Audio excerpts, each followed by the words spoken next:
Welcome back, South Georgia. Welcome back, and thank you so much for sticking around. Well, today we are speaking with the CEO and founder behind F.O.C.U.S.E.D Coaching and Consulting.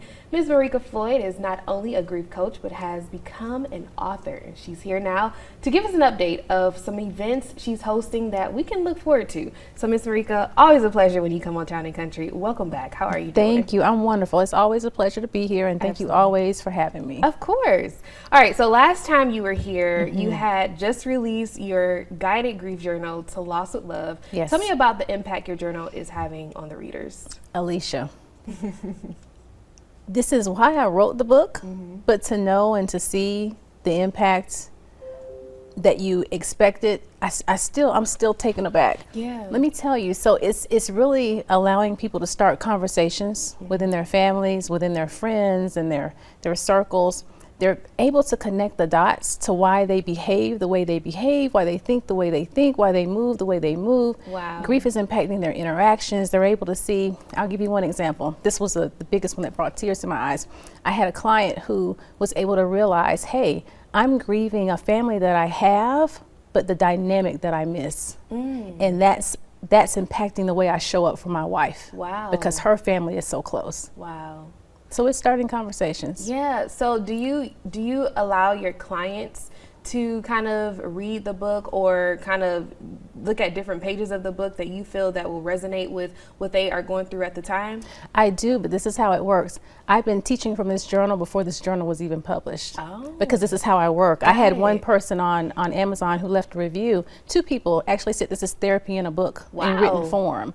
And so, but I didn't know a lot of my clients had the book until they came back during sessions and they started talking about how certain chapters resonated with them. Wow, that is so awesome. I'm so happy for you. I mean, Thank because you. this is something that you said you manifested. So the fact that you are looking at it, you have the physical copy. Yes. I mean, and people are actually reading and engaging in it. I think that is so great. That is awesome. It's a blessing. Yes. So I understand that you have an event coming up. Yes. Pandemic Recovery, a mental health check-in. Tell me about the event and why an event like this is so important 5 years after the pandemic. Thank you. We are still carrying that trauma from the pandemic. Some people still struggle with anxiety, the negative thinking, the fear of going in the grocery stores. Listen, I might be by myself. Yeah. If I'm the only one who does this, I'll never come on your show again. If somebody coughs in public, I'm looking around. If I cough in public, oh my gosh, I hope nobody thinks I have. So it's still sitting with us. We still carry it. I am a big advocate for awareness, but just because you have awareness doesn't mean you're healing from whatever trauma that is. You have to process it. Yeah. And so this event is giving us a chance to just process what has happened.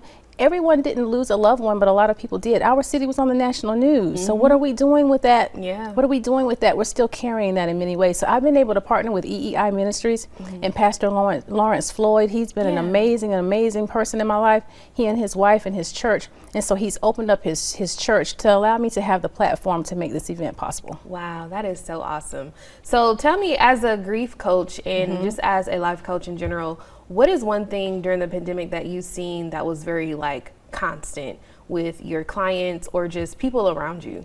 Anxiety after isolation. That's the biggest thing. And listen, I met one person the other day, even with the loss of loved ones. He said, I lost more people in a few months than I've ever lost in my entire life. And so I asked the question, what did you do with that? He thought about it. I don't know. I'm carrying it and I'm not releasing it. I know that. Yeah. But so it gives us, this event will give us a chance to have a conversation.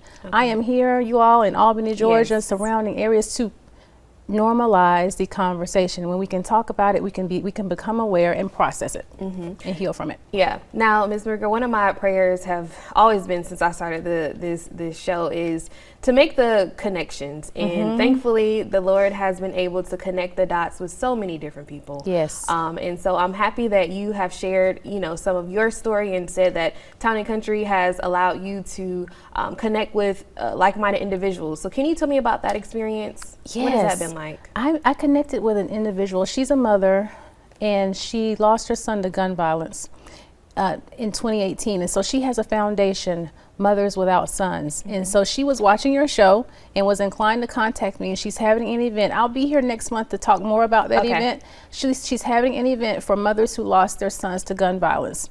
And she wants to take people out of grief. Wow. Is what she told me. People are stuck in it, and so they're not processing it. We have a similar mission and vision. Wow. And so I don't say no, I don't say yes to everything and everybody. Right. But this one was close to my heart. Yeah. And I think, is that the one she made a Facebook post? Yes. Okay. She's having an event in Locust Grove, April 26th, and I'll be the speaker at the day event. And, and during the night event, she's having like a gala. It's going to be a semi-formal event. If you know someone who has lost their child, adult child even, to gun violence, it doesn't have to be a child. It could be any family member, any friend. Contact me so I can put you in touch with Amy Barbara Miller so that you can learn about this event and attend. Yeah, and make sure you keep us updated with that. I certainly will. I would definitely want to promote that event. Certainly will. So tell us about your book. Where can we find the book? It's already live and up on the web. So where can we go ahead and purchase it? You can go to my website at www.focuscoachingandconsulting.com. It's on the home page. You can just click that picture with me holding the book, and that takes you directly to Amazon. You can go to Amazon or you can buy it from me, 229-272-5212. Okay, perfect. Well, Ms. Marica, thank you so much for joining us. It's always a pleasure. Thank you. I want you to continue to just be a light. I mean, you have helped so many people just with their grieving and just being an advocate for mental health. And what you do is not easy. So I want you to continue to pour into people, and I want others to pour into you as well. So, thank you. Well, listen, it's National Women's Month. Yes, International Women's Month. We'll shine together. Yep, okay? That's right. All right. Thank you so much. All right, and we'll have all her information posted on our website at waob.com. But don't go just yet. We'll have more TNC coming up right after this.